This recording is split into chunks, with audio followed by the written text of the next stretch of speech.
Hello everyone, welcome back. Hope you're having a fantastic day. It's time to feature one of my favorite tanks, Leopard Prototype. It's German day. We're going to watch two German vehicles in these two games. And I'm a little confused because well, he's got gun rammer, commander's vision system, and is that low noise muffler? So he set himself up for spotting, but to be able to shoot quickly. I am expecting 3 kills. And I think that he feels that the gun handling is already sufficient in the Leopard prototype, so he does not need equipment to improve his gun handling, just to improve his concealment and his ability to cut through concealment on the enemies. So let's watch, okay? It's an interesting setup. That's not how I set up my Leopard. But that's how he did it. This is the Tier 9, which does not have as good gun handling as the Tier 10. And he immediately moves to the southern part of the map, but he does not stop at the bushes like a lot of Leopards would.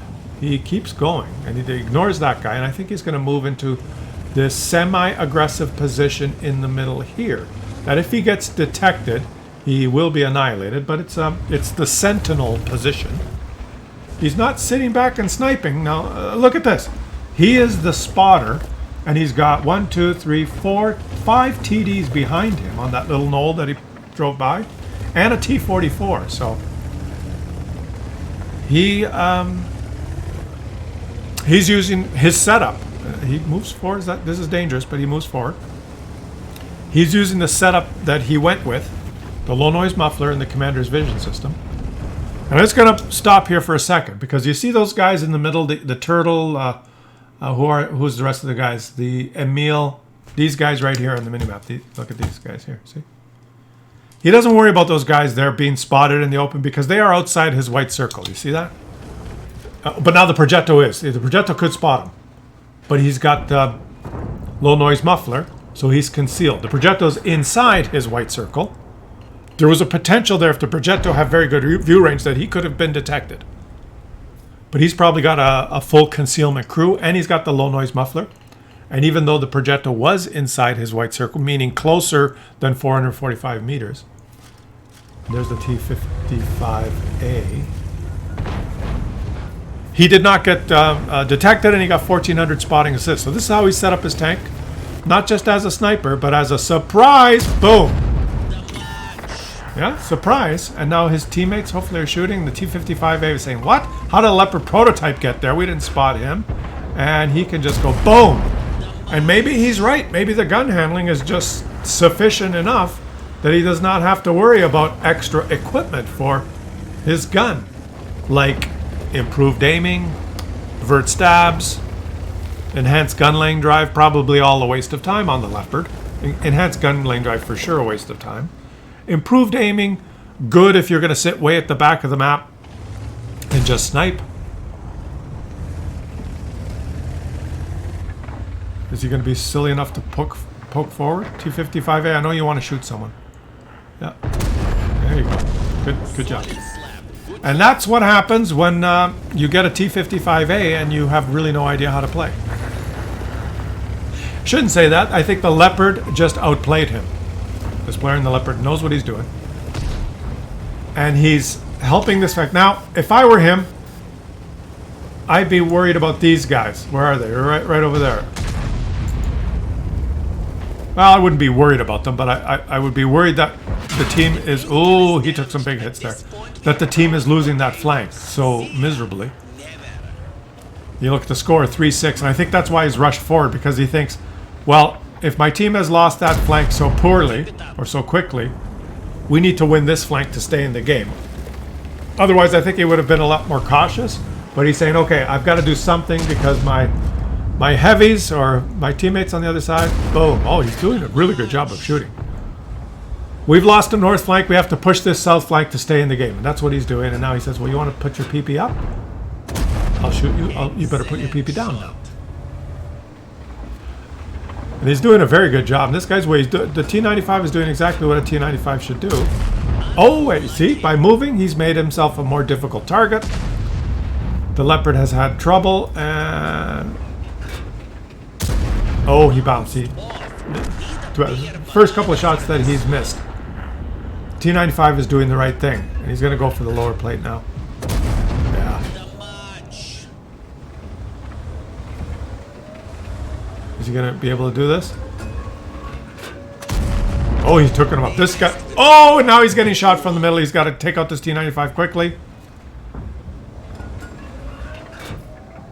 And he's taking him out. Beautiful. Okay. Now he can get on with the game. The enemies are capping. This is bad. I would go back to base. Well, you got a lot of people back there anyway. Maybe take a different angle. Okay, what is he going to do? He's going to surge forward. He's going to surge forward. And, oh, just take a shot, take a shot, take a shot. And he did not lead the shot, unfortunately. He did not lead the shot.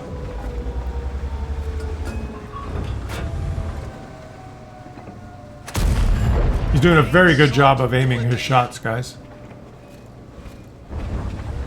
And you notice he's not getting detected on any of these shots. He's perfectly pushing himself. Right? He's doing really well.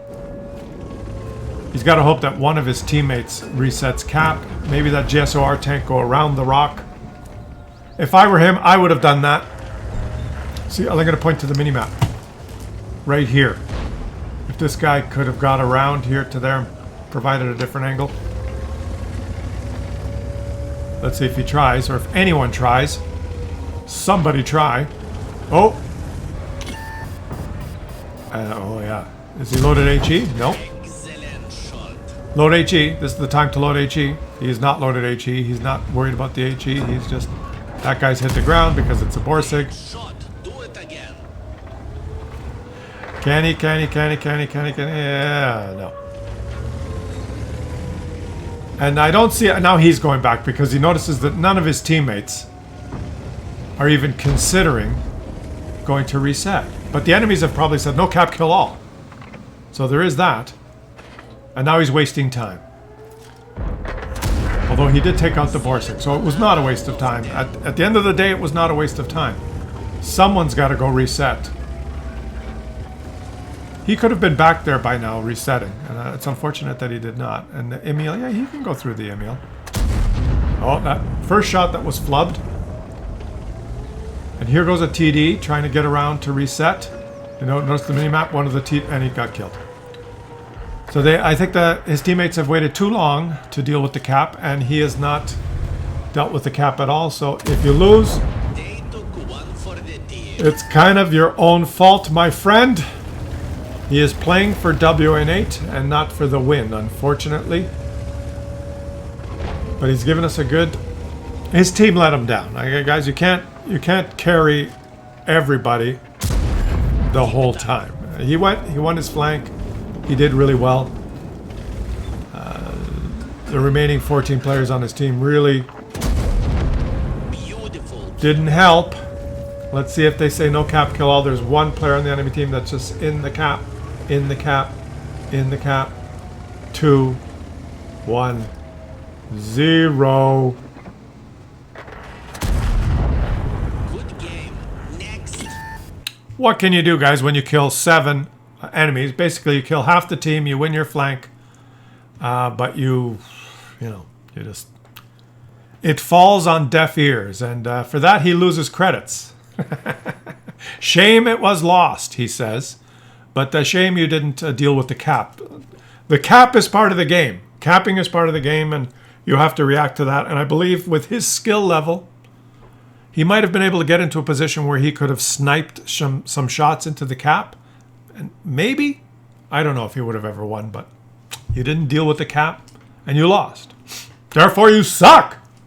Okay, well, we have to carry on with the German theme, and if we have to enjoy a victory, we have to drop down a few tiers. And we're going to watch this game, and the reason we're watching is because he has one of the best names, in-game names in the game. His name is Getchu! Gesundheit. And he's playing that super powerful 3001H. And when I started this game, I believed that this tank was powerful. This line, when I first got this tank, I thought, wow, I'm powerful now. Oh, how I was wrong. But he's going to create a little cubby here, and he's going to show us how powerful this tank is. He needs to be powerful because his whole team... There you go. See how powerful he is? He did 140 damage. And he bounced 350. He's powerful. His whole team went down to the beach. Because why wouldn't they? They're at tier 5 and they decided, if they've learned already by tier 5, that the beach is the most important position on this match. Or on this map. The T1 Heavy, the KV1 SA, the Matilda, the KV1, the ST, the Skoda. Oh, enemies, it's a battle down on the beach. We shall fight them in the beaches. We shall fight them in the hills. We shall fight them in the fields and in the streets. We shall never surrender! Come on, buddy. Oh, wait a minute, I'm on the wrong side here. This is a German tank. That was unintentional, okay? This is just a little bit of artistic license. Damn shits. Damn shits. You're not very powerful like this. The Matilda shoots faster than you do. I should be the Matilda, say, we'll fight them in the hills. We'll fight them on the streets. We're stunned again. We're dead. Do you see how powerful this tank is? Are you starting to understand the power? I've got the power! Okay. It looks like his team has successfully won the beach. Well, this map is Overlord. Historically, there were battles on the beach in this area in the real world.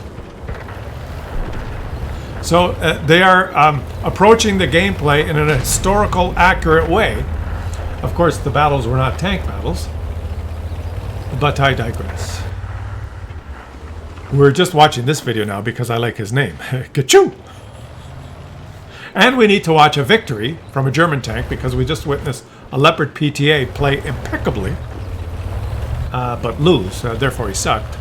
But he could have easily, in my opinion, not at the end of the game, not when it was lost, not when all was lost, but when the enemies first looked like they were, when he won the flank. Remember when I said he won the flank now? And I said he had to hurry up and win the flank because the northern flank was falling. Do you remember I said that? And then right when he took out the T-95, when he was finished with the T-95, right at that point, I thought, well, now it's best to use the Klaus Kellerman strategy of when you don't know what to do, is simply to go back to base. Because if he had taken a position, a good position, back near the base at that moment, he might have been able to thwart the enemy's desire to just cap for victory. He might have, you don't know how it would, maybe he would have died. Maybe it would have been the wrong decision. But it's the only decision that would have given him a chance to win, right? And I've always said, if you don't go back to base, you're helping your team lose. You might do more damage for yourself, but you're helping your team lose. But if you do go back to base, you have the chance of helping your team win. And he did not take that chance, so he lost. And that's unfortunate, because imagine if he did go back to base and he killed 4 or 5 more enemies on that flank, and then he circled around and dealt with that Borsig who was camping and was never going to move up anyway. He dealt with those other players after the fact and ended up with 11 kills and winning that. That might have been one of those spectacular games that make it on more popular YouTube channels. So I thank you for not being so good and not achieving victory, because for that reason you ended up on my channel. Now take him up. There you go. Yeah, wished him in the donga. The donga or the longa? And now all of a sudden it's 10-10. And now he's going back to base, but I'm looking at the minimap, and you don't have to, because you've got enough firepower down there to deal with the Mitsu, who doesn't have very much HP. You got to go deal with the other guys. You got to head for the cliffs. Head for the cliff. Head for the cliff. Shoot the M8A1. Shoot. You didn't see the M8A1. Okay, he's heading in the right direction now. This thing's driving faster than I remembered that it would ever drive. He's going 48 kilometers an hour. from my memory of when I played this thing long ago, I don't ever recall going over 25. What a name time. And I was wrong. The Mitsu 108 was able to kill all those teammates he had around it. With no HP, he was able to just shoot the T6 medium, shoot the Type... He's got enemies now that he can shoot that are not respecting his gun. Easy. Shoot him. Beautiful. Nicht mit dem Commander. Nicht mit dem Commander. Shoot the Mitsu behind you. Oh. Yes, beautifully. What a sniper king. Can he shoot the Mitsu? No, he can't shoot him. He's in the low ground. I thought that would just be a fun game to watch because he has a fun name, Kichu. But it's actually a very good game. He's actually playing really well. Both playing into the strengths of their tanks. This one being the sniper. It's a heavy, but it's not a heavy. It doesn't have any armor. It's a sniper. And he's playing to that strength. And now he's going to find the KV-1. Go find him. Oh, and they killed the Mitsu. And now find the KV-1. Where's the KV-1? Go get the KV-1. Oh, he's going for the cap. He's going for the sure thing. Well played. So what should be the title of this video? We've got what would you call that Leopard prototype game that we just saw? I don't know. The sniper and the... I don't know. The correct strategy to choose? I'm not sure what the title of this video should be. We'll just call it Not Sure. I'm not sure. You guys let me know. Leave it in the comment section. What should I call this video? I think it was two good games illustrating two different things. One guy lost, one guy won, but they both played to the strengths of their tanks. One guy made good decisions, one guy made bad decisions. I guess we'll call it good decisions, bad decisions. This guy made some good decisions. The other player made some good decisions at the beginning, but then at the end I think he made some bad decisions. Thanks for watching, guys. I will catch you soon, right after we check these post-game stats. He aces it, and he ends up with, on top with 5 kills. That 1,700 damage is good for that tank. And he makes some credits. So leave your comments in the comment section. Subscribe to the channel if you're enjoying the content. And I'll catch you all on the next one.